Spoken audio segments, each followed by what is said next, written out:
everybody, it is Rachel here with Yarn at Play Crochet. So today I'm going to be doing an in-depth yarn review of Mandala Ombre from Lion Brand Yarn. And this is a pretty popular yarn, I feel like, and it has a lot of good qualities about it, and just one or two that I feel like may not be quite as good, but that's just a personal preference thing. So let's get into it and talk about this yarn. So here's the details for you. In one cake of yarn, you get 5.3 ounces or 150 grams. You get 344 yards or 315 meters. It is 100% acrylic. They say machine washable and dryable, and I will show you how that tested out here in a little bit. It is a 4-weight, and they recommend a 5.5 millimeter crochet hook or a 4.5 millimeter needle. So, and then this colorway that I have here is called Felicity. So you can see kind of the way that the colors and the stripes go from the top here. This was the last one that I had in this because I've been using this up, and so I have a little bit used out of here, but you can still get a good look at what the color looks like here. It is very nice and squishy soft. It's not a fuzzy soft. I would say that this is more of a silky soft. And you can see how it has kind of that marled, kind of like the blue jeans look to the yarn. So you'll have color in the yarn, but it's never going to be a solid color. It's always going to be kind of that marled look. And that is with all the colorways that they have available. But really pretty colors in this one. I really like the colors in this one a lot. I think it's really fun.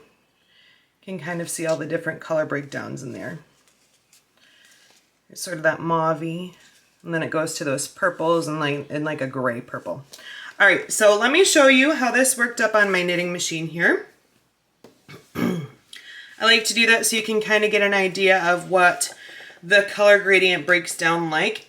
Now, I will say with this, the only thing that I really have to say about this yarn that I feel like is just a bit of, you know, missed marketing or not good marketing is the fact that this is called Mandala Ombre, and this is not an ombre yarn. It's really not.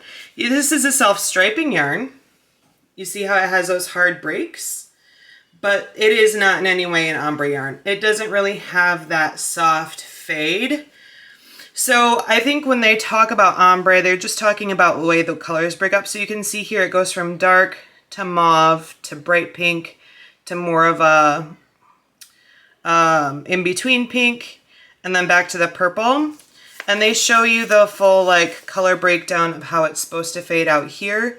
So basically the ombre just comes from the fact that it goes darker to as light as it can go, back to as dark as it'll go, back to as light as it will go. But that doesn't mean that it's going to have an ombre fade. That's just telling you like how the colors break down. So the ombre is in reference to the way that the stripes in the skein break up. It's not in reference to the actual like gradient fade of the yarn. So you will get hard stripes with this yarn. There's no way around that. But that's fine with me. I think it's beautiful. I just don't really like the fact that they put like ombre in the name. Because when I think ombre, I think a slow gradient fade.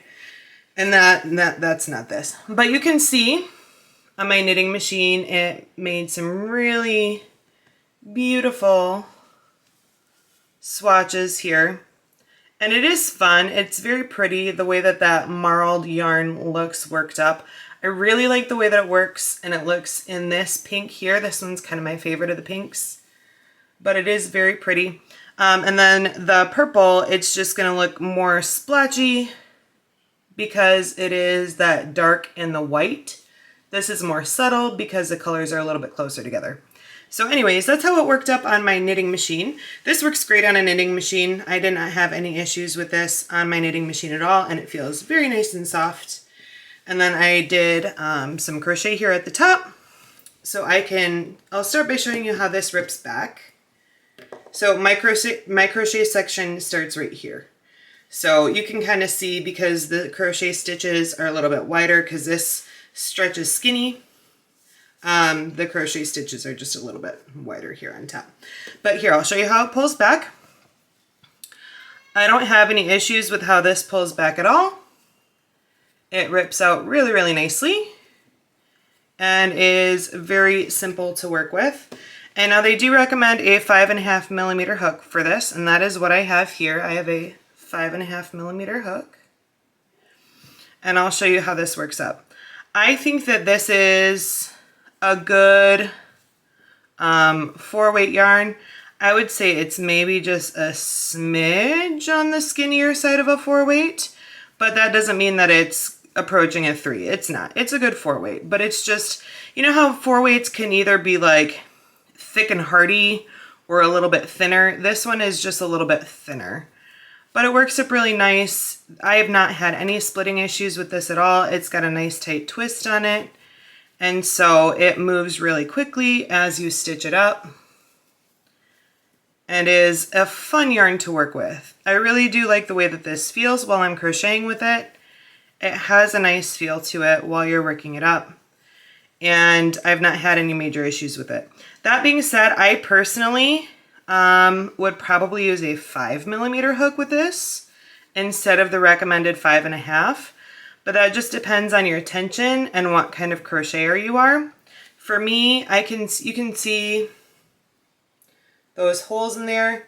That's just a little bit more gaps than I like to see in my crochet work. I prefer my stitches to be closer together than that.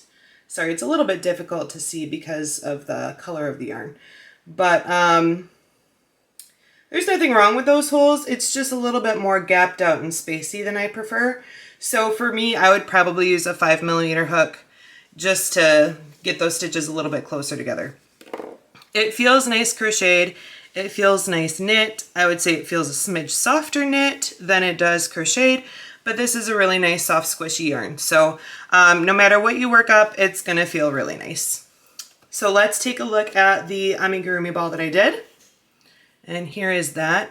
I actually thought that this was really fun to work with amigurumi style. I would make a full project out of this. Like, I think that this would be really cute. Oh, my phone is going off. My apologies. Sorry about that. I haven't had that before. I usually always remember to turn my phone off. But I thought that this was a lot of fun to work up amigurumi style. It was very smooth to work with, and so it stitched up pretty quickly. It wasn't hard to work with at all, and I don't see any fuzzing or anything like that on the stitches. Sometimes with acrylic yarns, when you stitch them up amigurumi style, the balls can look really fuzzy, but I don't have that with this at all. I think this would be really cute if you wanted to do a project that had that variegated color and some striping in it. I think this would make a really pretty project. I think this would be an adorable like teddy bear or something soft, squishy and soft like that. That would just have some more visual interest because of the yarn that you used. So I liked this a lot. I would definitely recommend this amigurumi style if you were looking for something with that kind of color patterning to work with. I think this would be a great option for that. And then as far as the wash test goes, I washed this on hot and I dried it on hot. My dryer does not have a cool dry option. It only has a hot dry option. And this is how it turned out. And I am quite impressed with this. This looks basically brand new. The only difference is that you can see the difference because I worked this up with a 5.5mm crochet hook as well. The only difference that I can see is that there's, okay, the color is hard to see, but you see all those holes and gaps? The fibers expand in the wash and those holes and gaps go away. So if you wanted to size down your hook, like I said, I still probably would size down to a size 5, but if you wanted to just work it up in a 5.5 and then you wanted those stitches to close up and tighten up a little bit more, you could just throw it through the wash and the dryer. Now for this being a hot wash and hot dry, I think out of all of the yarns that I have done this test with, this one has held up the best. It truly does look like it is brand new. There is no fuzzing on this at all. And it has done a really good job holding up in the wash and in the dryer. So if you want a hardy wash and go yarn, this is going to be a really great option for you. And if anything, yeah, the softness is just about the same. So it didn't lose any of its softness, and it is held up amazingly. It's done a really good job. You can see kind of on this how the fibers just expanded a little bit on my tail. But that's it. This is an extremely good yarn for washing and going. I would wash this again. I wouldn't wash it on hot again. I'd probably wash it on warm. But I would wash it on warm. I'd throw it in with my other stuff. As long as there wasn't any Velcro or anything harsh, no buttons or anything in there, I'd probably throw it on a delicate cycle and then just throw it in my dryer. I would dry this on hot over and over again. I don't think that you're going to have any detrimental effects from your washer or your dryer with this yarn. This is, I'm extremely happy with this. Pleasantly surprised for all the right reasons. So very good yarn in that respect.